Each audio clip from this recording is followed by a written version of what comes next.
Let me thank my colleague from California for yielding, and thank him and the members of the Education and Labor Committee for their work on this bill.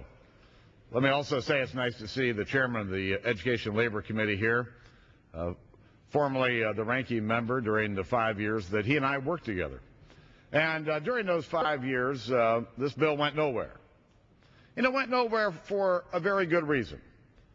Over the last 75 years, the federal government, state governments, and the National Labor Relations Board have provided law and case history to try to bring balance between the interest of employers and the interest of the unions.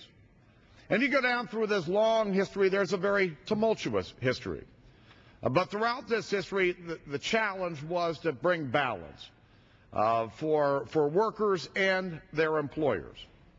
Over the last 25 years, there's no issue I've spent more time on during my political career than working with the employer community and the employee community, mostly represented by the labor movement. My goal throughout this last 25 years has been to maintain this balance that I think works for employers and their employees. And what we have here today is trying to upset that balance, taking away the secret ballot election from workers in order to make their choice whether they want to be represented or not. It's almost beyond my imagination that this bill is on the floor of the United States House of Representatives, taking away the secret ballot election. Think about this for a moment. Think about the 2008 election day, and here we are. You don't get to go into a voting booth and vote for who you want to be president in the 2008 election. You don't get to go and decide in a secret ballot who you want your member of Congress be. You have to show up at a town hall meeting, raise your hand as to who you're going to vote for. Let your neighbors know, let your opponents know, let your employers know how you're going to cast your vote for president or for their member of Congress. I don't think that's what the American people expect of us.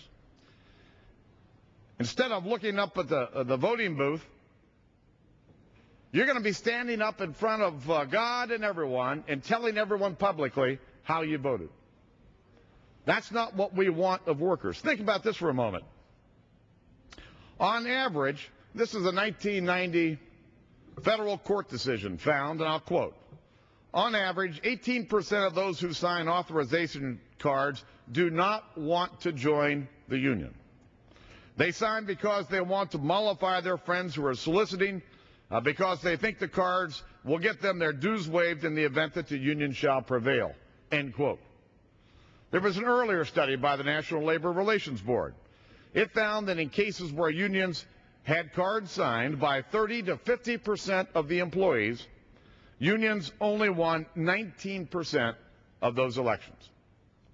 Or even when unions had cards signed by 50 to 70% of the workers, they won less than half of those elections.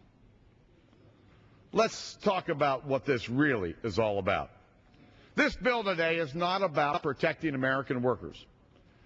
It's about upsetting the balance between labor and management. But the real issue here is not taking care of workers, it's taking care of union bosses. We all know what's happening to the union movement in America. They represent about 8% of the private sector employees in the country, and that number has been dropping precipitously. This is an effort to help them get more members, to make it easier for them to sign them up, and to intimidate them to sign cards, and so there is no secret ballot elections. And whether they want to join a union or not, they're going to be forced to do it. That's not the American way. My colleague from California, the sponsor of this bill, knows full well what this bill does and who it's meant to take care of and who it's meant to pay back to. It's not the American way, and that's not what should be happening in the people's house.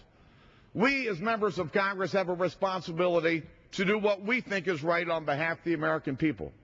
And I'm going to tell you what I'm going to do today. I'm going to stand up and stand tall, and I'm going to vote for every American worker and protect their right to have a secret ballot. Now yield back. Gentleman yields back. Gentleman from California.